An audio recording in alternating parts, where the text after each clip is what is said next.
En el año 2023, en el Salón Atlas del piso 85 de la Torre Crid, en el corazón financiero de Madrid, el destino de un imperio de 1.000 millones de euros pendía de un hilo.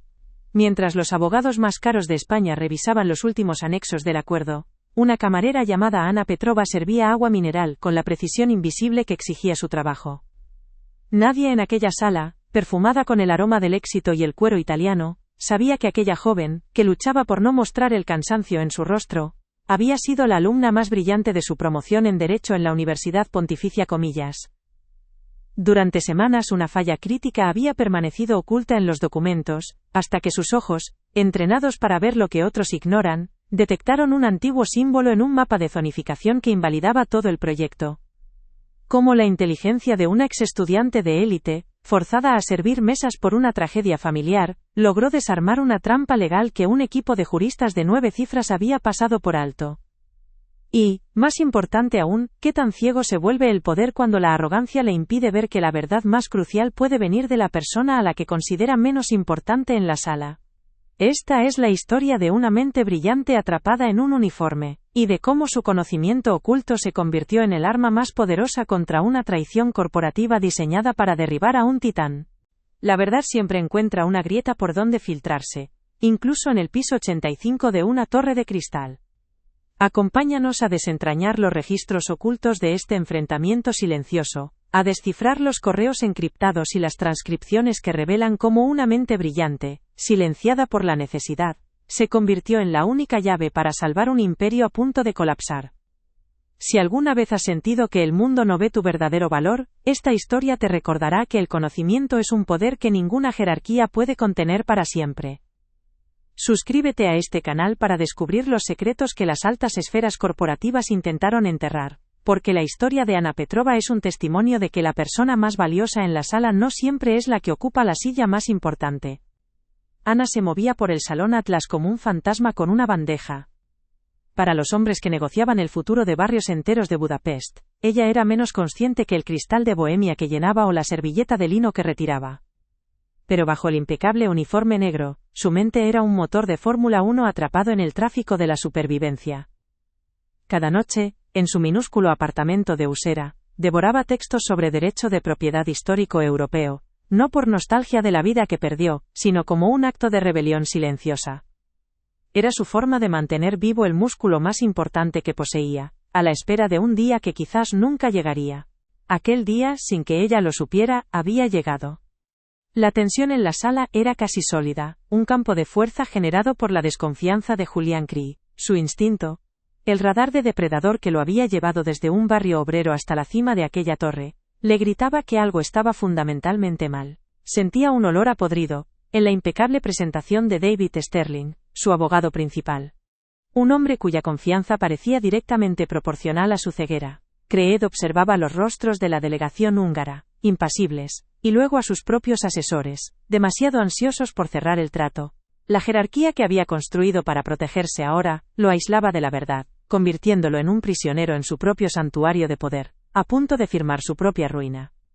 Para Ana, el ambiente era una sinfonía de detalles que su mente catalogaba sin esfuerzo. El repiqueteo nervioso de un bolígrafo Montblanc sobre la mesa, la forma en que el abogado junior evitaba la mirada de Sterling, el casi imperceptible endurecimiento de la mandíbula del líder húngaro cuando se mencionaba la cláusula de desarrollo. Y luego estaba la sensación física, su propia realidad anclándola al momento. El dolor agudo en sus pies, aprisionados en unos zapatos baratos que eran la única traición a su uniforme perfecto. Ese dolor era su recordatorio constante de lo que estaba en juego. No los 1.000 millones de euros de la mesa, sino el alquiler del mes siguiente y los costosos medicamentos de su padre. Observaba a David Sterling con la distancia de un analista forense. El abogado vestía su arrogancia como un traje de Tom Ford, hecho a medida para intimidar. Descartaba las preocupaciones con un gesto de la mano, tratando los anexos históricos del contrato como formalidades pintorescas. Ana había visto a hombres como él, en los pasillos de la universidad. Hombres que confundían pedigrí con inteligencia, y que creían que su alta minuta les eximía del trabajo duro de la debida diligencia. Sterling no veía el mapa, solo veía la comisión. No leía la historia, leía los números. Y en esa brecha entre el texto y la comprensión, yacía una trampa de 100 millones de euros lista para cerrarse sobre su cliente. Fue entonces, en su último recorrido silencioso alrededor de la mesa de caoba, cuando sus ojos se posaron sobre el documento. Mientras rellenaba la copa de Creed, su mirada se desvió hacia un anexo desplegado, un mapa catastral de Budapest del siglo XIX. Los abogados lo habían mirado, pero no lo habían visto. Para ellos, eran solo líneas viejas sobre papel amarillento. Pero Ana vio el pequeño escudo de armas grabado en una esquina, un símbolo casi borrado por el tiempo. Su corazón se detuvo. Era el blasón de un decreto real que ella había estudiado hasta la extenuación, una ley arcaica pero vigente, que imponía una servidumbre de paso perpetua. Una ley que convertía aquel terreno multimillonario en un solar inútil. En ese instante, la camarera invisible se convirtió en la única persona en la sala que conocía la verdad. Ana se movía por el salón Atlas como un fantasma con una bandeja. Para los hombres que negociaban el futuro de barrios enteros de Budapest, ella era menos consciente que el cristal de Bohemia que llenaba, o la servilleta de lino que retiraba. Su rutina era un ballet de autonegación: deslizarse entre sillas de cuero, mantener una expresión neutra y agradable, y soportar la punzada constante en sus pies, un recordatorio agudo de los kilómetros que la separaban de la vida que debería haber tenido. Bajo el impecable uniforme negro, su mente, forjada en las aulas de Derecho de la Universidad Pontificia Comillas, era un motor de Fórmula 1 atrapado en el tráfico de la supervivencia. Cada noche, devoraba textos sobre derecho de propiedad histórico europeo, no por nostalgia, sino como un acto de rebelión silenciosa. Su mundo olía a lejía y a las comidas de sus vecinos en un minúsculo apartamento de Usera, un universo sensorial opuesto al perfume de trufa y dinero que impregnaba el aire del piso 85. La humillación era un veneno lento, administrado en cada mirada de indiferencia, en cada gesto de desdén de aquellos que años atrás podrían haber sido sus colegas. Estaba atrapada por la lealtad, el único ancla que le quedaba. El negocio de arquitectura de su padre, un hombre de una integridad inquebrantable, se había derrumbado por la traición de un socio, arrastrando a la familia a una espiral de deudas médicas insuperables. El sueldo de Ana era el dique que contenía la inundación, un sacrificio silencioso hecho para mantener a flote a los que amaba, aunque ella se estuviera ahogando. El Salón Atlas era una catedral silenciosa de gastronomía moderna y poder corporativo, un santuario de mármol y acero suspendido sobre Madrid. Aquí, la jerarquía social era tan rígida e invisible como el aire acondicionado. En la mesa, se sentaban los depredadores, Julián Creed y su corte de abogados, hombres que movían capitales como si fueran piezas de ajedrez. A su alrededor, orbitaban los fantasmas, el personal de servicio, entrenado para ser funcional, eficiente y, sobre todo, inexistente. La atmósfera era de una tensión de alto riesgo, una calma gélida, donde miles de millones de euros se negociaban con sonrisas tensas y miradas calculadoras. La arrogancia era el idioma no oficial, y la indiferencia, la moneda de cambio con la que se pagaba a los invisibles. Eran los últimos momentos de su invisibilidad. Mientras los abogados compartían una risa contenida, celebrando una victoria que daban por sentada, la mente de Ana estaba a kilómetros de distancia, calculando el coste de la próxima factura del tratamiento de su padre. La ironía dramática era casi palpable. Los arquitectos del acuerdo, ciegos por su propio exceso de confianza, no tenían ni idea de que su imperio de papel estaba a segundos de colapsar. No sabían que la solución y la amenaza residían en la misma persona. Una joven que en ese instante solo pensaba en si su sueldo alcanzaría para cubrir el cheque de la farmacia. El desastre no estaba en el futuro. Ya estaba en la sala, sirviéndoles agua mineral. Fue entonces, en un recorrido final alrededor de la mesa de caoba, cuando sus ojos se posaron sobre el documento. Al inclinarse para retirar un plato, su mirada se desvió hacia un anexo desplegado, un mapa catastral de Budapest del siglo XIX. Los abogados lo habían mirado, pero no lo habían visto. Para ellos, eran solo líneas viejas sobre papel amarillento. Pero Ana vio el pequeño escudo de armas grabado en una esquina, un símbolo casi borrado por el tiempo. Su corazón se detuvo. Era el blasón de un decreto real que ella había estudiado hasta la extenuación. Una ley arcaica pero vigente que imponía una servidumbre de paso perpetua. Una ley que convertía aquel terreno multimillonario en un solar inútil. En ese instante su mano tembló sobre la bandeja. La camarera invisible se convirtió en la única persona en la sala que conocía la verdad. El conocimiento la golpeó con la fuerza de un impacto físico. Un torbellino de pánico y deber se desató en su interior. Si hablaba, se exponía al ridículo, al despido inmediato, y a la furia de hombres que podían destruir su futuro con una sola llamada. Perdería el único sustento de su familia. Pero si callaba, estaría traicionando la esencia misma de su formación, la integridad intelectual que su padre le había inculcado. Sería cómplice de un engaño que no solo arruinaría a Julian Creed, sino que profanaría el propósito por el que había sacrificado tantas noches de estudio. El silencio era supervivencia, hablar era un suicidio profesional.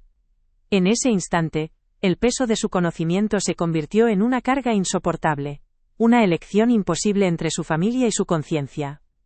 Mientras tanto, la farsa continuaba en la mesa. David Sterling, el abogado principal de Creed, explicaba con condescendencia las formalidades pintorescas de los anexos históricos, descartándolos con un gesto displicente. Su arrogancia era un escudo que lo hacía inmune a los detalles. Ana lo observaba, y por primera vez no veía a un hombre poderoso, sino a un incompetente protegido por un traje caro y la reputación de su firma. Creed, por su parte, asentía, pero su instinto de depredador le enviaba señales de alarma que no sabía interpretar. Confiaba en las herramientas que había pagado millones por adquirir, sin saber que la más afilada de ellas estaba rota. La traición no siempre es un acto de malicia. A veces, es el simple producto de la pereza y la ceguera de clase. El desprecio en la cara de Sterling, al notar la vacilación de Ana, fue la chispa que encendió la pólvora. Él la miró como si fuera un insecto, una molestia momentánea en su universo perfectamente ordenado. Vio su uniforme, no la mente que había detrás. Ese gesto, esa humillación silenciosa, cristalizó la decisión de Ana. El miedo a perder su empleo seguía ahí, atenazándola, pero fue superado por una oleada de justa indignación. El gerente del catering, Roberto, le lanzó una mirada de pánico, un ruego silencioso para que volviera a su lugar, para que no rompiera la regla de oro, no perturbar a los poderosos. Pero para Ana ya era demasiado tarde, había cruzado un umbral invisible. Su mente se aceleró, procesando cada posible consecuencia. El rostro preocupado de su madre, la decepción en los ojos de su padre, el sonido de la puerta de su apartamento cerrándose por última vez. Cada imagen era un ancla que intentaba arrastrarla de vuelta al silencio seguro. Pero entonces, recordó las palabras de su profesor de Derecho en ICADE. La ley sin integridad es solo un arma para los tiranos. Dejar pasar aquello no sería solo un error por omisión. Se sentiría como una traición a la persona que una vez soñó ser, a la mujer brillante que aún existía bajo las capas de agotamiento y miedo. En el tribunal silencioso de su conciencia, la sentencia fue clara. La parálisis se rompió. Ana se aferró a los recuerdos de su padre explicándole la belleza oculta en la estructura de un edificio antiguo, enseñándole a ver las líneas de fuerza que otros ignoraban. Ese era su legado, un conocimiento que no podía ser embargado ni arrebatado.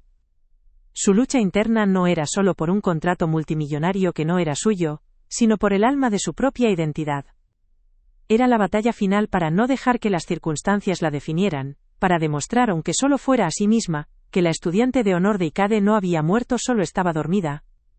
El miedo no desapareció, pero encontró su lugar detrás de una determinación fría y lúcida. Con una calma que no sentía, Ana continuó sirviendo, pero sus movimientos habían cambiado. Ya no era un fantasma a la deriva, era una investigadora recopilando datos.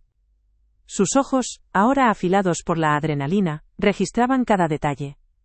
El sudor casi imperceptible en la sien de Sterling, la forma en que los abogados junior evitaban el contacto visual, la rigidez en la postura de los ejecutivos húngaros, que parecían estar esperando algo. Su mente estaba trazando un mapa de la conspiración, conectando los puntos de la negligencia y la posible complicidad.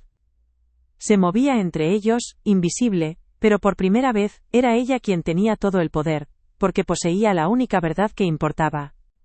Su atención se centró en Julian Creed. Vio más allá del titán implacable. Vio a un hombre aislado por su propio éxito, rodeado de asesores que le decían lo que quería oír. Notó la forma en que su puño se cerraba discretamente bajo la mesa, un signo de frustración contenida. Creed sentía que algo andaba mal, su instinto le gritaba, pero no tenía el lenguaje técnico para articularlo. Estaba confiando en una brújula rota, navegando a ciegas hacia un iceberg. En ese momento, Ana sintió una extraña punzada de empatía. No lo veía como un millonario, sino como un hombre a punto de ser traicionado por aquellos en quienes más confiaba. El momento llegó. El principio superó a la necesidad. El respeto por sí misma venció al miedo a la supervivencia. Fue un acto de fe, no en Creed ni en la justicia del mundo corporativo, sino en el valor de su propio conocimiento. Dejó la bandeja de plata en una estación de servicio con un movimiento deliberado. Cada paso que dio hacia la mesa fue un acto consciente de voluntad, un puente que quemaba detrás de ella. Se estaba moviendo desde las sombras hacia el centro de la habitación, un lugar donde sería vista, juzgada, y muy probablemente condenada. Eligió la visibilidad sobre la seguridad, la verdad sobre el silencio. El fantasma estaba a punto de hablar. Si alguna vez has sentido el peso de que tu talento sea ignorado por el mundo, deja un like en este vídeo y suscríbete al canal. Lo que Ana está a punto de hacer no solo cambiará su vida, sino la forma en que ves el poder del conocimiento. El Salón Atlas se convirtió en el escenario de un drama silencioso que solo Ana comprendía plenamente. La tensión, antes una corriente subterránea, ahora era una fuerza palpable que parecía deformar el aire. Cada segundo que pasaba con la verdad encerrada en su pecho era una agonía. Veía a Sterling sonreír, una máscara de confianza que ocultaba un abismo de incompetencia, y sentía una náusea intelectual. Sabía que, en el instante en que abriera la boca, la frágil burbuja de su existencia se rompería. El gerente, Roberto, la observaba desde la distancia, con el rostro contraído por el pánico, anticipando la catástrofe que se avecinaba. Para él, la intervención de Ana no era un acto de valentía, sino una violación imperdonable del orden establecido. La mano de Julián Creed se cernía sobre el bolígrafo, un instrumento de varios miles de euros listo para firmar una sentencia de muerte financiera de 1.000 millones. Ese gesto fue el catalizador final. Ana no podía permitir que sucediera. Avanzó los últimos pasos, sintiendo las miradas de todos clavándose en ella como alfileres. Se detuvo junto a la silla de Creed, una presencia inesperada e inoportuna. El silencio se hizo más profundo, cargado de interrogantes. Sterling la miró con una furia helada, su expresión diciendo claramente: «¿Cómo te atreves?». Pero Ana ya no miraba al abogado. Sus ojos estaban fijos en el hombre cuya fortuna pendía de un hilo, el hombre que estaba a punto de cometer el error más grande de su vida. «Disculpe, señor Creed», dijo su voz apenas un susurro, pero cortó el silencio de la sala como un diamante. Todas las cabezas se giraron hacia ella. La sorpresa inicial dio paso a la irritación. Julián Creed levantó la vista, sus ojos fríos y analíticos, no acostumbrados a ser interrumpidos por el personal de servicio. «¿Qué ocurre?», preguntó su tono afilado, sin ocultar su molestia. Sterling se interpuso verbalmente, su voz goteando desdén. «No es nada, Julián. El personal se ha confundido. La acompañaré fuera». Intentó tomarla suavemente del brazo, un gesto de control paternalista diseñado para neutralizarla y borrarla de la escena. Pero Ana no se movió. Se mantuvo firme, anclada por el peso de la verdad que cargaba. «No estoy confundida, señor Sterling», respondió ella, su voz ganando una fuerza inesperada. Se dirigió directamente a Creed, ignorando al abogado. «Se trata del anexo C7, el mapa catastral de 1888. La especificidad de sus palabras colgó en el aire, desconcertando a los presentes. ¿Cómo podía una camarera conocer la designación de un anexo del contrato? La arrogancia de Sterling se transformó en una visible incomodidad. Creed, intrigado a pesar de sí mismo, retiró la mano del bolígrafo y miró el documento que ella señalaba. «¿Qué pasa con el mapa?», preguntó, su instinto diciéndole que aquello, por improbable que fuera, era importante. Era la primera grieta en el muro de la invisibilidad de Ana. Sterling intentó de nuevo tomar el control, riendo con incredulidad. «Julián, por favor, es solo una formalidad histórica. No podemos permitir que una camarera con delirios de grandeza retrase un acuerdo de esta magnitud. Probablemente quiere una propina». La humillación fue brutal y pública. Algunos de los abogados juniors sonrieron nerviosamente. Pero la acusación tuvo el efecto contrario. En lugar de intimidar a Ana, la liberó de sus últimas ataduras de miedo. Levantó la barbilla, sus ojos brillando con una inteligencia feroz que nadie en esa sala había visto antes. «No se trata de una propina, señor. Se trata de un decreto real que impone una servidumbre de paso perpetua. Se trata de que este terreno es legalmente inútil para su proyecto». La bomba había sido lanzada. El silencio que siguió fue absoluto, denso y pesado. Las palabras decreto real y servidumbre perpetua resonaron en la sala, términos legales demasiado arcaicos y específicos para ser inventados. La sonrisa se congeló en el rostro de Sterling, reemplazada por una palidez cerosa. Julián Creed lo miró, y luego miró a Anna, viéndola de verdad por primera vez. No vio a una camarera. Vio una convicción inquebrantable, una certeza que sus propios asesores de millones de euros no poseían. En ese momento, la dinámica de poder de la sala se invirtió por completo. La persona invisible se había convertido en la figura central, y los hombres poderosos se encontraron de repente a merced de su conocimiento. El primer acto de Julián Creed fue un gesto simple pero sísmico. Extendió la mano y señaló una silla vacía junto a él, una silla destinada a un socio de alto nivel. Siéntese, ordenó, su voz desprovista de la irritación anterior, ahora teñida de una urgencia fría. Y explíquemelo todo, desde el principio. El gerente Roberto casi se desmaya. Sterling parecía haber sido golpeado. Anna, con el corazón latiéndole en la garganta, se sentó a la mesa. Al hacerlo, no solo ocupó, con acento agudo, un asiento. Demolió una barrera de clase que había definido su existencia. Dejó de ser un fantasma. Ahora era una jugadora clave en el juego más importante de la ciudad. Y estaba a punto de mostrarles a todos cómo se ganaba. La narrativa de Anna fue precisa, clínica y devastadora. Con una calma que desmentía la tormenta en su interior, desglosó la historia del terreno, citando el decreto del rey Francisco José I, y sus implicaciones bajo la ley húngara moderna. No estaba simplemente recitando hechos, estaba tejiendo una red legal de la que no había escapatoria. Cada frase era una demostración de su competencia, cada detalle un clavo en el ataúd de la credibilidad de Sterling. Hablaba el idioma del poder, no con arrogancia, sino con la autoridad irrefutable de la verdad. Los ejecutivos húngaros, que habían permanecido en silencio, ahora asentían lentamente, sus rostros mostrando un respeto a regañadientes. Estaban presenciando el desmantelamiento de su trampa por la persona más inesperada. Sterling intentó contraatacar, pero sus argumentos eran débiles, basados en interpretaciones modernas que ignoraban la primacía de los edictos históricos. Sonaba hueco, desesperado. Es una interpretación obscurantista. Ningún tribunal moderno la sostendría, balbuceó, pero su confianza se había evaporado. Julián Creed lo silenció con una sola mirada. Una mirada tan fría que podría haber congelado el fuego. Ya no estaba escuchando a su abogado principal. Toda su atención estaba centrada en Anna, absorbiendo cada palabra, su mente de estratega ya calculando las ramificaciones de esta nueva información. No solo veía el desastre que había evitado, sino también la traición que se escondía detrás del error. La humillación de Anna se transformó en una reivindicación silenciosa. No había regodeo en su rostro, solo la seriedad de alguien que cumple con su deber. Mientras hablaba, el uniforme negro que la había hecho invisible parecía transformarse en una toga de autoridad. Los hombres que minutos antes la ignoraban ahora se inclinaban hacia adelante para no perder ni una sílaba de su análisis. Ella no solo les estaba salvando de un mal negocio, les estaba dando una clase magistral de diligencia de vida, una lección que les costaría millones aprender de otra manera. El poder en esa sala ya no residía en las cuentas bancarias, ni en los títulos corporativos, sino en la mente de la mujer que les había servido café. El momento de la confrontación directa llegó cuando Creed, con una voz peligrosamente tranquila, se volvió hacia Sterling. ¿Tú sabías esto, David? La pregunta no era una solicitud de información. Era una acusación. El sudor perlaba la frente del abogado. Julián, es un detalle menor. Un riesgo calculado. No me mientas. Lo cortó Creed. Esta mujer, que gana en un mes lo que tú gastas en un almuerzo, ha encontrado un defecto fatal en 10 minutos.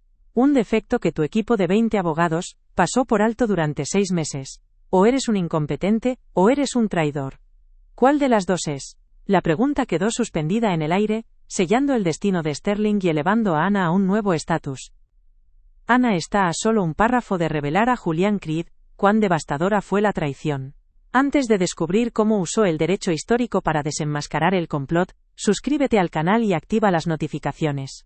La verdad sobre el fantasma en el mapa es la parte más electrizante de esta historia. Fue en ese momento de máxima tensión cuando Anna conectó la pieza final del rompecabezas.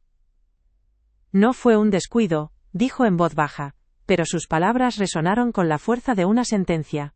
El símbolo en el mapa es arcaico, sí, pero está referenciado en la base de datos catastral europea moderna si se busca con la nomenclatura correcta. Ocultarlo en los informes de diligencia no fue un error, fue una omisión deliberada. Alguien de su equipo tenía que saberlo y decidió enterrarlo. Con esta declaración, transformó la narrativa de incompetencia en una de sabotaje activo. No solo había salvado el acuerdo, había descubierto una conspiración interna diseñada para destruir a Creed Corp desde dentro. La revelación cayó como una losa sobre la sala. La implicación era monstruosa. Sterling no solo había fallado en su deber, había actuado como un agente para un rival. Julian Creed, con una claridad gélida, asimiló la información. La traición personal, proveniente de un hombre en quien había confiado durante más de una década, era un golpe mucho más profundo que la pérdida financiera. Miró a Sterling, cuyo rostro se había descompuesto en una máscara de pánico y culpa. Luego, su mirada se posó en Anna. En sus ojos no había arrogancia ni desdén, sino un profundo y abrumador respeto. Esta mujer, a la que había insultado y humillado, acababa de salvar no solo su empresa sino su legado. El desenlace fue rápido y brutal, como una ejecución corporativa. Creed no levantó la voz. Con una calma aterradora, pulsó un botón en el intercomunicador de la mesa. Seguridad al Salón Atlas. Escorten al señor Sterling fuera del edificio. Su acceso ha sido revocado. Se volvió hacia el aturdido abogado. Considera nuestro contrato terminado. Mis abogados se pondrán en contacto con los tuyos. Y con la fiscalía. Sterling, despojado de su poder y su prestigio en cuestión de segundos, fue conducido fuera de la sala. Su carrera de élite deshecha por un antiguo decreto real, y la mente brillante de una camarera. La justicia, en el piso 85, fue tan rápida como implacable. Con Sterling fuera, Creed se dirigió a la delegación húngara, liderada por el padre de Anna, quien había observado todo con una dignidad estoica. Caballeros, pido disculpas, es evidente que he sido víctima de un sabotaje. Retiro mi oferta actual. Hizo una pausa, mirando a Anna. Sin embargo, gracias a la señorita Petrova, ahora entiendo el verdadero valor y los verdaderos obstáculos de esta propiedad. Me gustaría proponer una nueva negociación, basada en esta nueva realidad, con ella como mi asesora principal en este asunto. La oferta era un movimiento maestro, convertía la catástrofe en una oportunidad y reconocía públicamente el valor de Anna de la forma más contundente posible. Más tarde, cuando la sala se vació y solo quedaron ellos dos, Julian Creed se quedó mirando por la ventana panorámica, contemplando la ciudad que casi pierde. Se volvió hacia Anna, su expresión despojada de la armadura de titán de los negocios.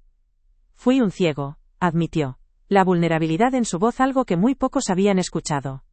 Confié en el pedigrí, en las minutas caras, y no vi la verdad que estaba justo delante de mí. Anna, de pie a su lado ya no como una empleada sino como una igual, negó con la cabeza. Usted no estaba ciego, señor Creed, dijo ella, su voz suave pero firme. Usted era leal. Y a veces, la lealtad es un lujo que los traidores usan en nuestra contra. La transformación de Anna fue completa. Al día siguiente entró en la Torre Creed no por la puerta de servicio sino por la entrada principal. Llevaba un traje elegante, comprado con el primer adelanto de su nuevo sueldo como asesora estratégica personal de Julian Creed. Su primer acto fue liquidar todas las deudas de su familia. El segundo, matricularse de nuevo para terminar su carrera. Su presencia en las reuniones del consejo se convirtió en una leyenda dentro de la empresa. La apodaron la guardián de los fantasmas, la única persona capaz de ver las amenazas ocultas en los márgenes de los contratos, los peligros susurrados en las cláusulas olvidadas. Su influencia se extendió más allá de Creed Corp. Con el respaldo total de Creed, estableció la Beca Petrova, un fondo destinado a ayudar a estudiantes brillantes de Derecho y Humanidades de familias trabajadoras que, como ella, se habían visto obligados a abandonar sus sueños por dificultades económicas. No quería que ninguna otra mente brillante fuera silenciada por la tiranía de las circunstancias. Se convirtió en un símbolo de que el talento, sin importar cuán enterrado esté, siempre encontrará la manera de salir a la luz. Su historia se contaba en voz baja en los pasillos del poder. Un recordatorio de que nunca se debe subestimar a la persona que te sirve el café. La historia de Anna Petrova y Julian Creed es un testimonio del poder redentor de la verdad y la inteligencia. Demuestra que el valor de una persona no se mide por su cargo o su uniforme, sino por la claridad de su visión y la valentía de su voz. Nos recuerda que, incluso en las torres más altas de cristal y acero, construidas sobre cimientos de arrogancia y poder, un solo detalle olvidado, visto por los ojos correctos, puede cambiarlo todo. La justicia no siempre es ruidosa. A veces, llega en el susurro de una verdad largamente ignorada, dicha por alguien a quien el mundo había decidido no escuchar. Si crees que ninguna persona debe ser juzgada o silenciada por su cargo o su origen, comparte este vídeo con alguien que necesite un recordatorio de su propio potencial. Y suscríbete al canal para conocer más historias de personas invisibles que salvaron imperios con nada más que su inteligencia. Porque la persona más valiosa en la sala no es siempre la que tiene la voz más fuerte o el traje más caro, sino aquella que ve lo que todos los demás ignoran. El Salón Atlas se convirtió en un tribunal silencioso.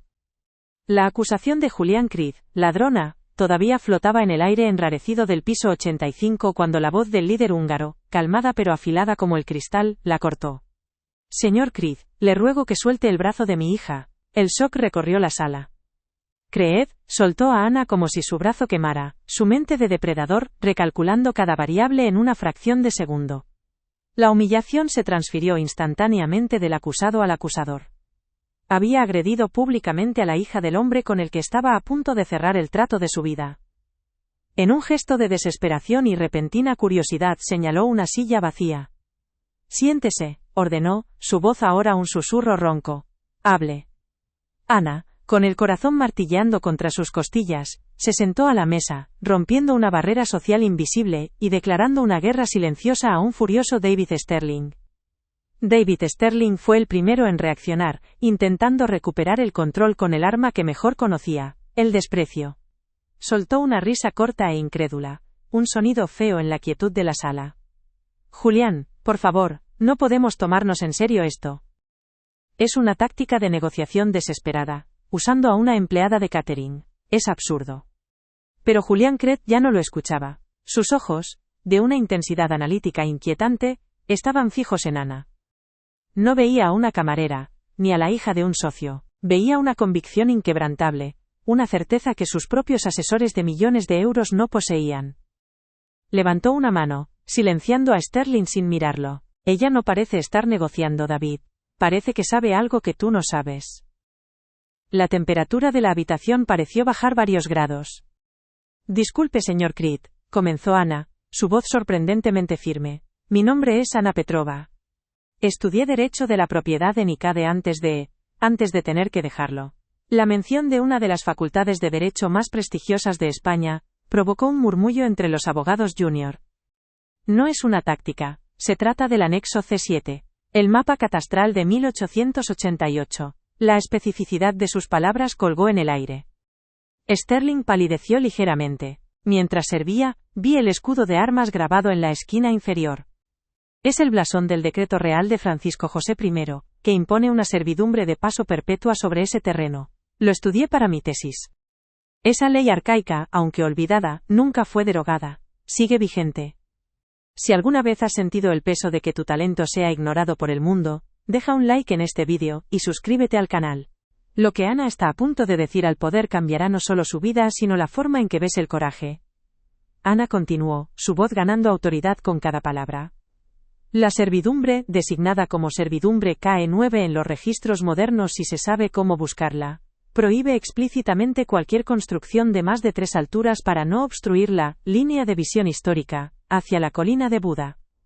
Su rascacielos de 50 pisos no solo es inviable, sino que la demolición del proyecto y las penalizaciones contractuales le costarían, según mis cálculos preliminares, más de 125 millones de euros.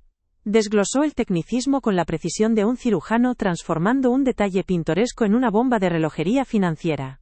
El silencio en la sala era ahora absoluto, denso y pesado, roto solo por la respiración agitada de David Sterling, quien la miraba como si fuera un fantasma surgido de sus peores pesadillas. Julián Creed no dudó. El instinto que lo había llevado a la cima le gritaba que Ana decía la verdad. Se giró hacia su asistente personal. Llama a Enrique Vargas, del Ministerio de Fomento. Ahora mismo. Ponlo en el altavoz. El nombre era una bomba nuclear en el mundo de la urbanística española.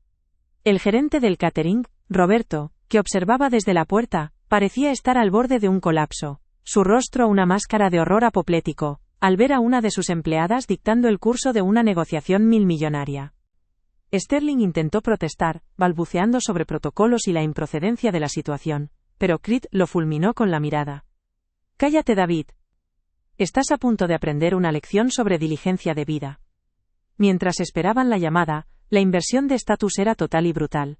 Ana estaba sentada en el centro neurálgico del poder, el epicentro de la atención, mientras que David Sterling, el hombre de los trajes de 5.000 euros, se había encogido en su silla, visiblemente humillado.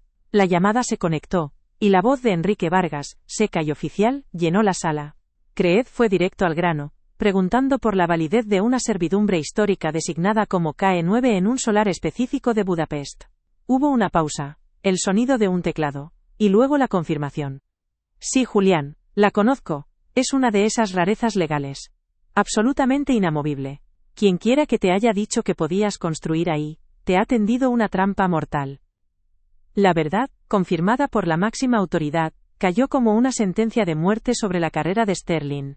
La trampa estaba montada, y Julián Creed acababa de caminar directamente hacia ella, salvado en el último segundo por la mujer a la que había insultado. No era solo el dinero. Eran los 125 millones de euros en penalizaciones, la humillación pública, la ruina de un legado construido con sangre y esfuerzo. El golpe no había sido un simple error de sus abogados. La precisión del engaño apuntaba a algo mucho más siniestro. Era una táctica, un sabotaje deliberado, un trabajo interno. Creed miró a Ana, y sus ojos ya no eran los de un empresario, sino los de un depredador que acababa de identificar a su verdadera presa. Las tornas habían cambiado, y ahora, irían a la guerra. Su empleo en esta empresa de catering ha terminado, dijo Creed a Ana, una vez que la sala se despejó de los abogados y la delegación húngara. El tono era definitivo. Por un instante, el pánico atenazó a Ana, creyendo que había sido despedida por su intervención. Pero Creed continuó, su voz desprovista de emoción. Empieza a trabajar para mí mañana por la mañana, a las 8 en punto. Piso 85. Mi asistente tiene una tarjeta de crédito de la empresa para usted. Cómprese ropa adecuada. La transición fue tan rápida y surrealista que Ana apenas pudo procesarla. En menos de una hora, había pasado de ser un fantasma con una bandeja a convertirse en una asesora estratégica en el corazón de un imperio corporativo. Al día siguiente el contraste era vertiginoso. El olor a lejía de su apartamento fue reemplazado por el aroma a cuero y café recién hecho de la oficina de Creed. El uniforme negro fue sustituido por un traje de corte impecable que se sentía como una armadura nueva. Estaba sentada frente a Julián Creed en su oficina, con la ciudad de Madrid extendida a sus pies. No estamos buscando al cómplice de Sterling, dijo Creed, yendo directo al grano. Sterling es un peón arrogante, fácilmente manipulable. Estamos buscando al titiritero, a la mente que orquestó esto. Alguien que me conoce bien, que sabía exactamente dónde y cómo golpear. Su tarea, señorita Petrova, es encontrar a ese fantasma en mi sistema. Ana ignoró los libros de contabilidad y los informes financieros que le proporcionaron. Sabía que la traición de alto nivel rara vez deja un rastro de papel obvio. En su lugar pidió acceso a todos los correos electrónicos encriptados relacionados con el acuerdo, no para leer el contenido, sino para analizar el lenguaje. Su conocimiento iba más allá del derecho. Incluía una comprensión profunda de la estilometría, el análisis forense de la autoría a través del estilo de escritura. Durante 2 días, apenas durmió, alimentándose de café y de la adrenalina de la caza. Estaba buscando una anomalía, una huella digital lingüística que delatara al verdadero autor detrás de los mensajes supuestamente escritos por Sterling y sus contactos. La encontró en la madrugada del tercer día, una inconsistencia sutil pero inequívoca. En todos los correos electrónicos cruciales que detallaban la estrategia de ocultación de la servidumbre, había una ausencia total de contracciones, y un uso particular del subjuntivo, que no coincidía con el estilo de escritura habitual de Sterling, mucho más directo y anglosajón. Era el patrón de alguien mayor, más académico, alguien que escribía con una formalidad casi arcaica. No era Sterling quien daba las órdenes, él solo las transmitía. Cuando le presentó sus hallazgos a Creed, este la miró con un nuevo nivel de respeto. Ha encontrado al fantasma en la máquina, dijo en voz baja, y creo que sé quién es. La pista lingüística que Ana había descubierto encajaba con un solo hombre en el universo de Creed, Ricardo Vargas, su mentor. El hombre que lo había guiado en sus primeros años, que había sido como un padre para él tras la muerte del suyo. La idea era tan monstruosa, tan impensable, que Creed al principio se negó a creerla. Pero Ana le pidió que buscara un correo antiguo de Vargas, uno personal. Lo encontraron. Un email de hacía 10 años, felicitándolo por su primer gran éxito. Y allí estaba. La misma fraseología única, La misma estructura sintáctica peculiar que había encontrado en los correos encriptados. La prueba era irrefutable. El veneno no había venido de un enemigo externo, sino del corazón de su círculo más íntimo. El golpe emocional para Creed fue devastador. El tiburón había sido salvado de un ataque enemigo solo para descubrir que la herida mortal había sido infligida desde dentro de sus propias filas. La traición de Vargas era mucho peor que la pérdida de dinero. Era la aniquilación de la confianza, la profanación de una relación casi sagrada. Ana observó en silencio cómo el titán de los negocios asimilaba la traición más profunda de su vida. Fue ella quien articuló el plan de Vargas en términos corporativos fríos y claros. No quería que el acuerdo fracasara en silencio, explicó. Quería un fracaso público, una humillación catastrófica, que hundiera las acciones de Creed Corp y provocara un voto de censura del Consejo. Estaba preparando el terreno para una adquisición hostil. En medio de la crisis, Ana Petrova se convirtió en algo más que una asesora. Se convirtió en la principal estratega de Creed, la única persona en la que podía confiar plenamente porque ella no tenía nada que ganar más que la satisfacción de la justicia. Su mente, liberada de años de supresión, funcionaba a una velocidad asombrosa, diseñando contraataques y estrategias legales. Creed, recuperándose del shock inicial, sintió cómo la pena se transformaba en una furia helada y calculadora. Miró a Ana, la joven que había pasado de servirle agua a dirigir su defensa. No vamos a salvar el acuerdo, dijo, su voz resonando con una nueva y peligrosa determinación. Vamos a tender una trampa. Y usted, señorita Petrova, será el cebo. Ana está a punto de usar no solo la lingüística, sino 3 idiomas para desenmascarar la traición. Antes de desvelar lo que dijo en esa sala de conferencias, suscríbete al canal y activa la campana. El desenlace de esta trampa es la prueba definitiva del poder de quien ve lo que nadie más es capaz de ver. La sala de conferencias en Budapest era un escenario de cristal y acero, frío e impersonal. Julián Creed y Ana Petrova se sentaron uno al lado del otro. Un frente unido contra la imagen pixelada y expectante de Ricardo Vargas, proyectada en una pantalla de pared a pared. Vargas asistía por videoconferencia desde su despacho en Madrid, presentándose como el supervisor benevolente. Con una calma que helaba la sangre, Ana inició su presentación. No era una defensa sino un ataque disfrazado de solución. Expuso lo que llamó la contramedida Petrova, una estrategia legal ficticia pero brillantemente articulada, basada en una supuesta cláusula de un tratado de la posguerra que anularía la servidumbre.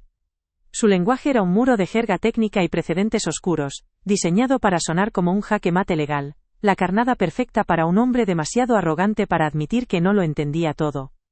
En la pantalla el rostro de Ricardo Vargas, un lienzo de confianza patricia, comenzó a mostrar fisuras microscópicas, un leve endurecimiento de la mandíbula. Un parpadeo más lento de lo normal. El narrador de esta historia, accediendo a los registros biométricos de la llamada, podría confirmar que su ritmo cardíaco se aceleró un 12%. Vargas estaba cayendo en la trampa. Creía que su elaborado plan de sabotaje, diseñado para provocar un colapso financiero y una adquisición hostil, estaba a punto de ser neutralizado por una joven desconocida.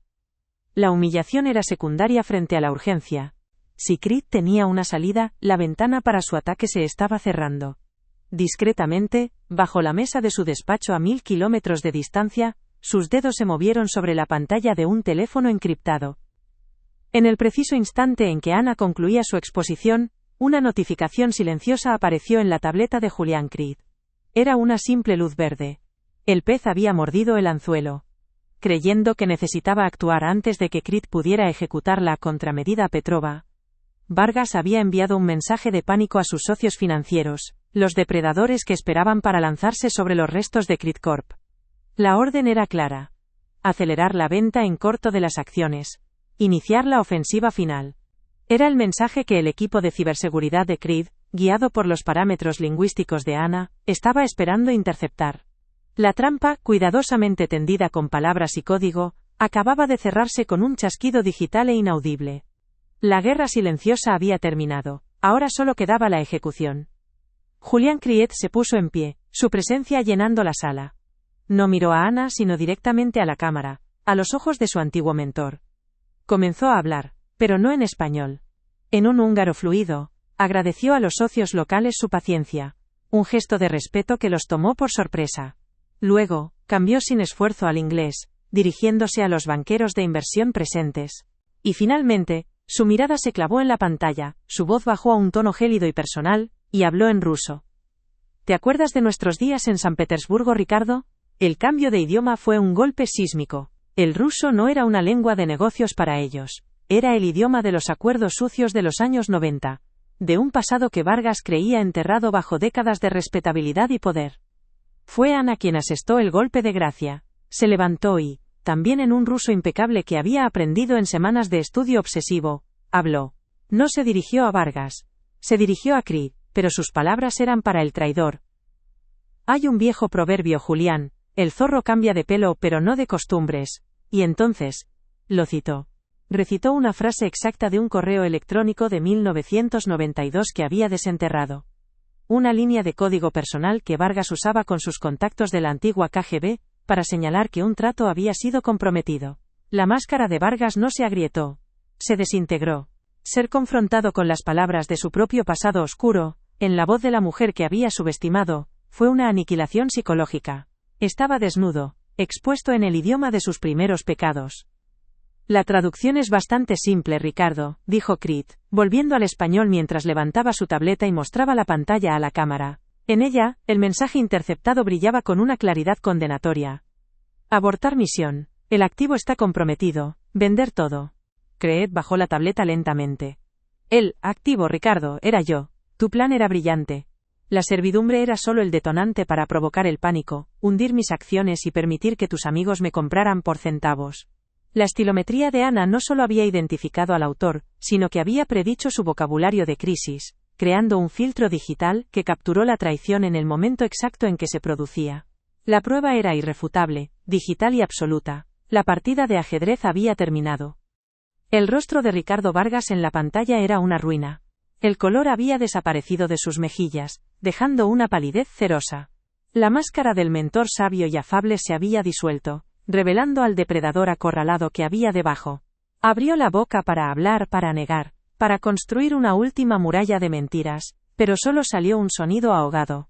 El hombre que había construido un imperio con su elocuencia, que había manipulado a juntas directivas y políticos con el poder de su discurso, había sido silenciado.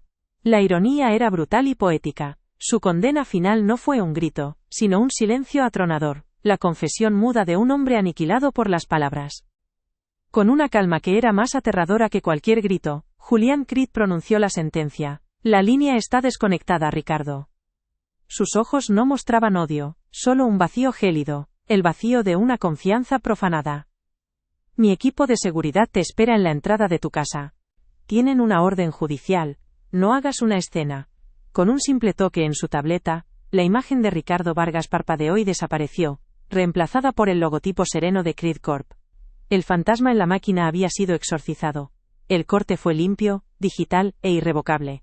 En el Panteón del Poder de Madrid, el nombre de Ricardo Vargas acababa de ser borrado de la historia. En la quietud que siguió, el único sonido fue el del cristal contra la madera.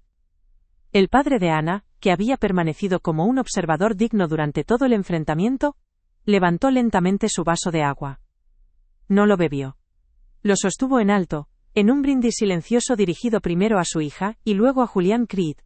Era un gesto de la vieja escuela, un reconocimiento profundo entre hombres que entendían la naturaleza de la batalla. Aceptaba que un tiburón, su futuro socio, acababa de ser salvado de ser devorado por otro, más sigiloso y venenoso. Y la salvadora era la mujer que todos habían ignorado. La justicia, en el piso 30 de una torre en Budapest, se había servido fría.